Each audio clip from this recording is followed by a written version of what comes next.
Alright guys, Papa Pepper here with Jeff from Bobblehead Homestead, and man, we met a couple years back, at least 2017, if something. Yeah? Online on Steemit. Cool thing is, that one his rooster's showing off is actually a steam-powered chicken coop. And now we kind of reconnected over on YouTube, and I came out to give him a hand with some things on his property. And it's been incredible. It's a future food forest was started today. That's right, that's right. And other than being like a guy who went to college on a tuber scholarship who got transplanted and relocated down to the Arkansas, what else do we know about you? I've got 2.8 acres here. I bought it for $5,000. 2.8, I think that was my GPA.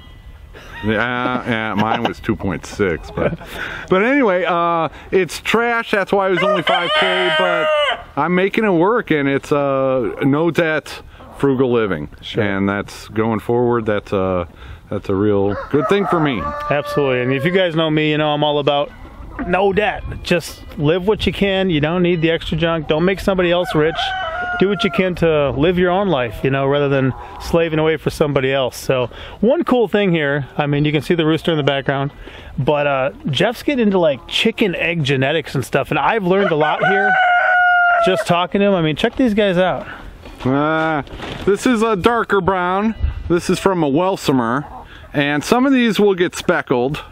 And then this is a blue one from a Whiting True Blue hen, developed here at the University of Arkansas. This nice. Breed. They used Aracanas and Leghorns to develop this. Now, when you breed the Welsomers and the Whiting True Blues together, you get a little, it's called an olive egg. This one is a little lighter. Hopefully these will get a little bit darker. But yeah, that's what I'm going for, is I'll be able to offer Welsomers if you want to buy Welsomer hens, Whiting True Blue hens, or olive egger hens, and I'll make you rainbow of colors in your backyard chicken flock. That's what I'm going for on the chicken front. Wow, see, we got a couple different varieties of the darker, you know, the brown eggs, and then we've got one white leg layer, but I knew about the different kind of Easter egg colors and blue ones and stuff. But you guys see how crazy it is to take these two, breed them together, and then you get one kind of in between, the olive. That's cool stuff. And I mean, especially do it yourself.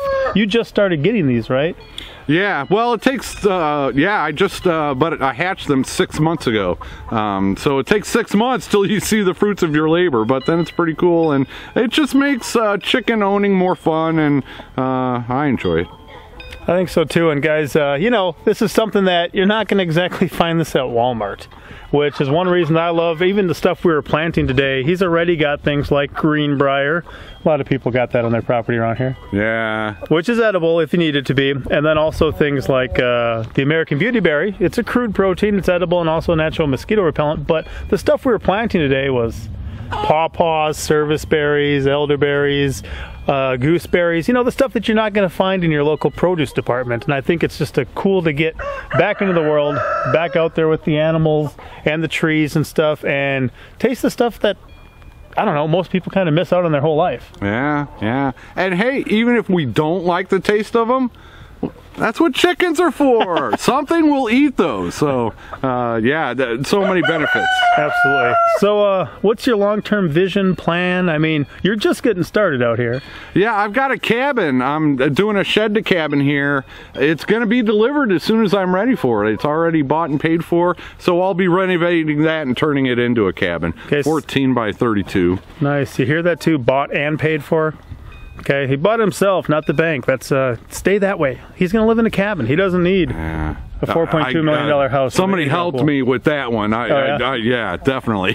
Definitely. Sure. But, and then in the long term, I wouldn't mind having this be a vacation spot. There are mountain views here. There's a beautiful lake a couple miles down the road for fishing. Also hunting in this area is superb. So having a campsite to start with, and then maybe like a yurt or a you know, Airbnb type cabin or something like that, that would be the long-term future. And I definitely food food, food forest. I'm trying to grow flowers, and I just want to do everything I can do out in the middle of nowhere. Sure, and there's a lot of them too that are dual purpose, you know, tulips and daylilies that you, nasturtiums, or however you pronounce that are a nice flower that you can also eat too. And I mean, Jeff's like a lot of us, you eat food on what, like a daily basis almost, right? Yeah, even a couple times a day. Even a couple times a day, so why not take your dirt, your soil, and produce something out of it? I love that.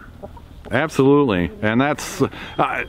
having property, that's a dream. It gives you opportunities, so many opportunities. And so I've only been here a little over a year, and I'm loving it. I think it's interesting too, as you said, having property. You know, I had a 1/4 acre lot in the city.